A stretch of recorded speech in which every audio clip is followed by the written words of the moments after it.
想象一下，你是个公司创办人，辛苦打拼30年，从一人办公桌到全球知名品牌，现在公司要交给下一任领导人，问题来了，要交给谁？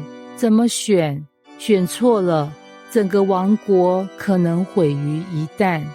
在民数记27章12到23节中，摩西站在人生尾声，面对上帝，准备把自己领导以色列人出埃及，穿越旷野，走过血与泪的指挥棒，交到下一个人的手里。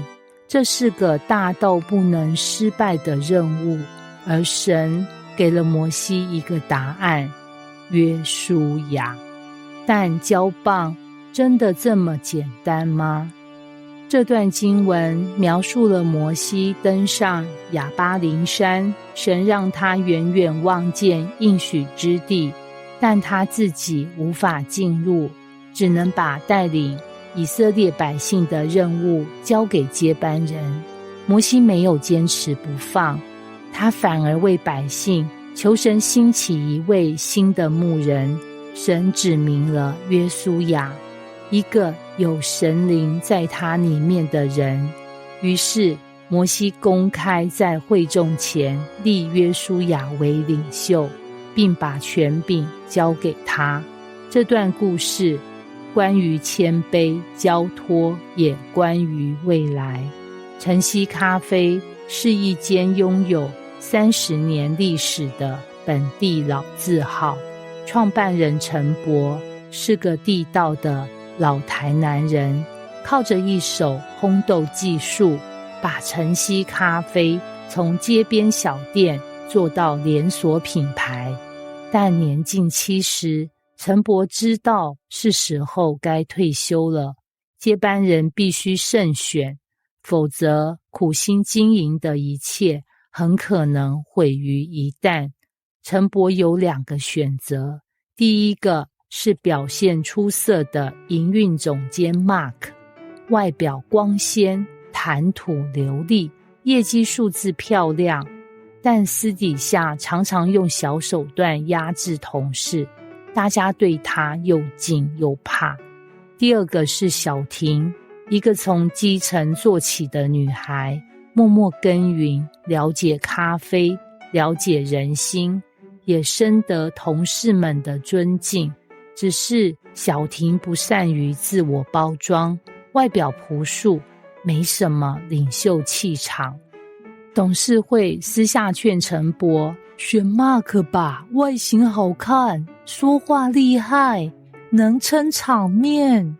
陈伯没有马上决定，他心里明白，咖啡店不是只靠业绩数字撑起来的，而是靠一杯杯温暖人心的咖啡，一段段彼此信任的关系。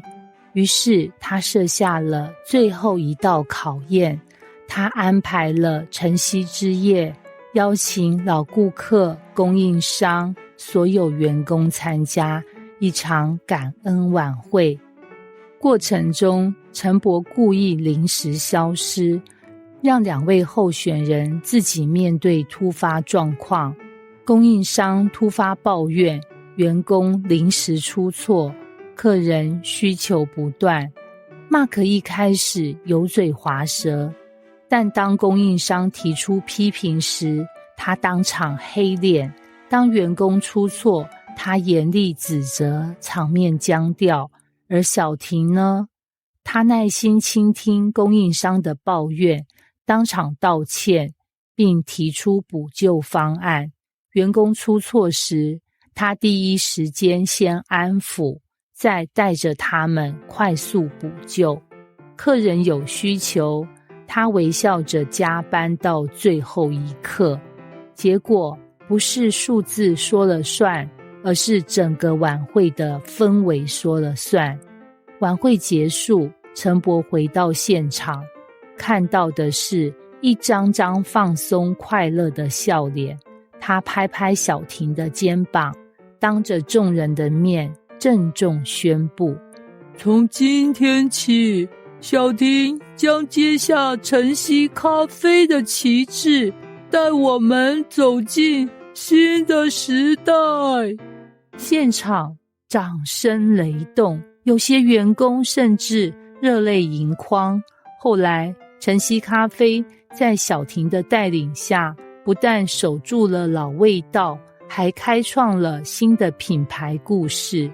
陈伯说，真正的领袖不只是带人做事，而是带人走心。就像摩西看到的，领袖必须是愿意牧养人、肯背负责任的人，才能真正承接那份从神来的使命。真正的领导不是耀眼的外表或完美的数字，而是有神的灵，愿意为人负责的心。摩西一生最伟大的成就，或许不是带领以色列人出埃及，而是愿意放手，把领导权交给一个真正能承接的人。放手需要谦卑，承接需要信心。在你我的人生中，也有无数个交棒的时刻，不论是交付责任、传承信仰，还是带领团队，我们需要问自己，不是谁最厉害，而是谁最愿意顺服神，成为忠心的仆人。